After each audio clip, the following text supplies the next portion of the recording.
Hello, welcome to the next vlog. I'm a little bit excited that today is all about my appointment as to take the naturalization test in Germany. So here's how it worked if you are interested in doing something similar. And so when I was at my first appointment with um, the Foreign Office, and they told me that I still needed to take it, and I need to take it before my next appointment, which is at the end of March. So I am taking the test on the 11th of March, and I'm taking it at the community college nearby. So what I did is I Googled how to do it, and what it is you contact your nearest community college and you let them know that you would like to take the test. And so I did, and they got back to me very quickly, and then I have to show up in person to register for the test, and there's also a fee.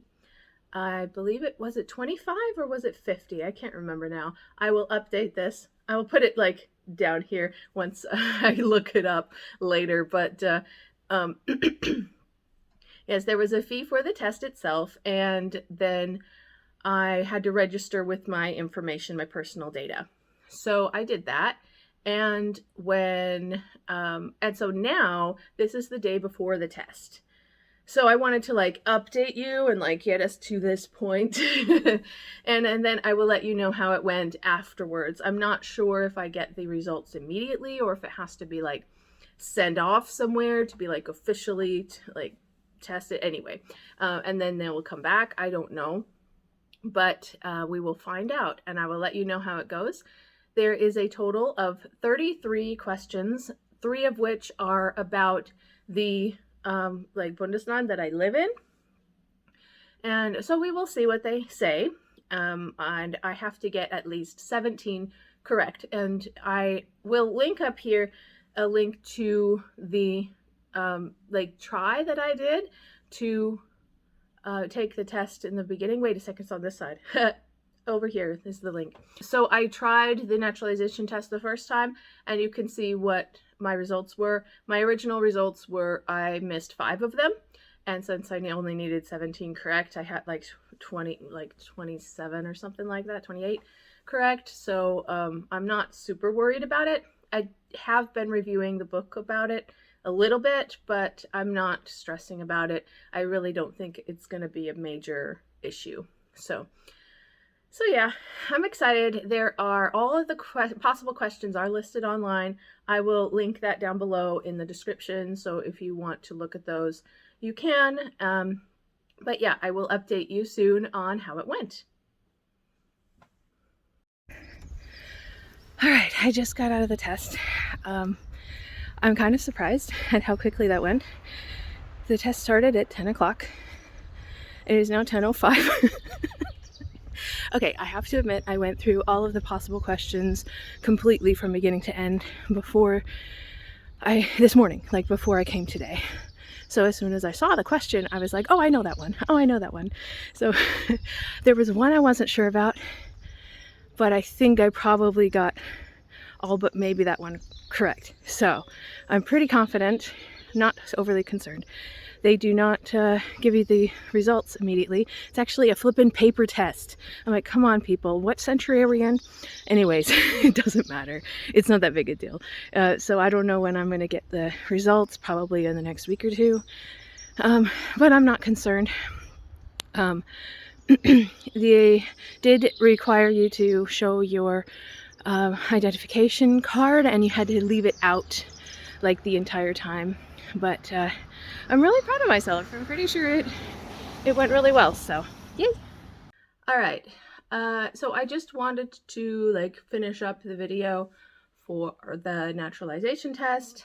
I have not gotten my results yet. Once I have them, then I will take a photograph of them and put it here at the end of the video. But I am not overly concerned.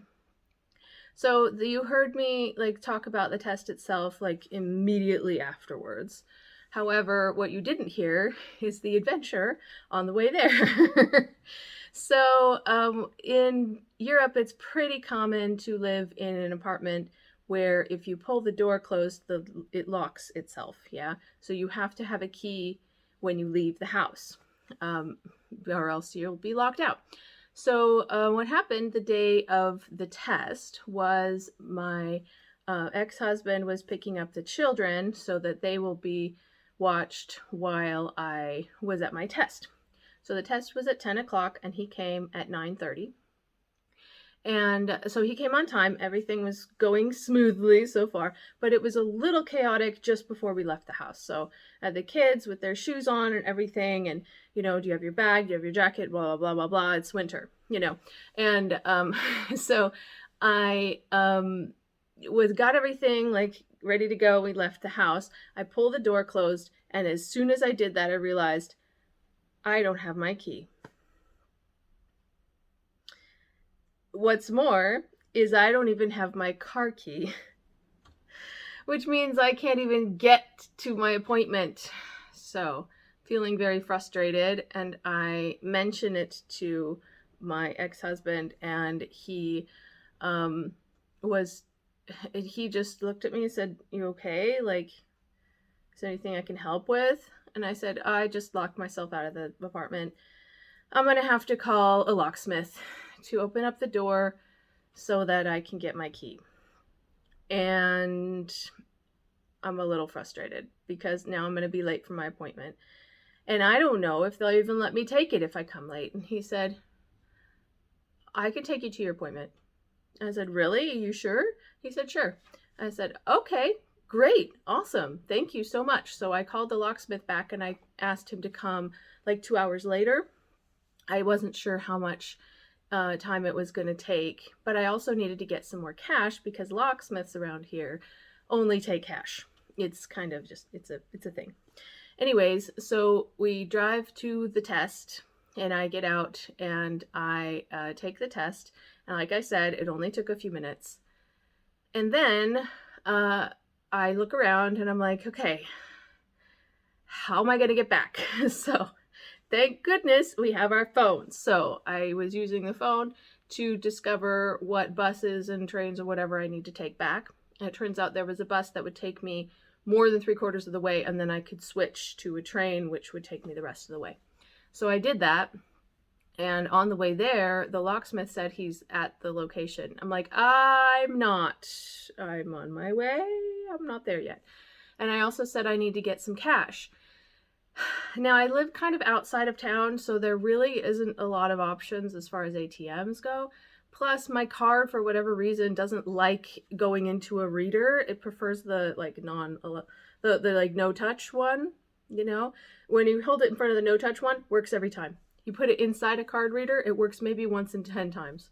It's so annoying. So, like, I wasn't looking for an ATM necessarily. I was looking for a grocery store. And there's a couple around my house. So I went to a grocery store and I grabbed like, a package of carrots, I think it was. And I brought it up to be rung up and it's like €1. And then we're like, well, actually, in order to get cash back, you have to spend at least 10. I'm like, okay, we can do this. Hang on. And so I was looking over at like the stuff they sell right next to the cash register, and I'm like grabbing up a whole bunch of little things, and like, here's a surprise egg for the kids, and then here's some gum, and here's some Tic Tacs, and I just kept throwing them on there and the last one was mints, and they're like, "Oh, we got it up to 10." I'm like, "Thank you." And so I got €10 worth of stuff, plus my carrots, and then I got some money back so that I could pay the locksmith. So then I went back to my apartment, and the locksmith spent maybe, I'd say about 5 minutes opening the door. Did get it open. Thank you very much. And so I paid the locksmith with basically all the cash that I just took out. And I was able to get in and get my keys. So that was my adventure of the day. I just thought that was a funny story, but has nothing to do with the test itself, though. If you really want to know about the test itself, see my other video. It's more about like the like things that they talk about in the test. So in case that's something that is more interesting to you, that might be a better video for you. But I will also include my results at the end. as soon as they come. So, but one step finished, moving on. So thanks for watching the video with me today, and I hope to see you in the next vlog.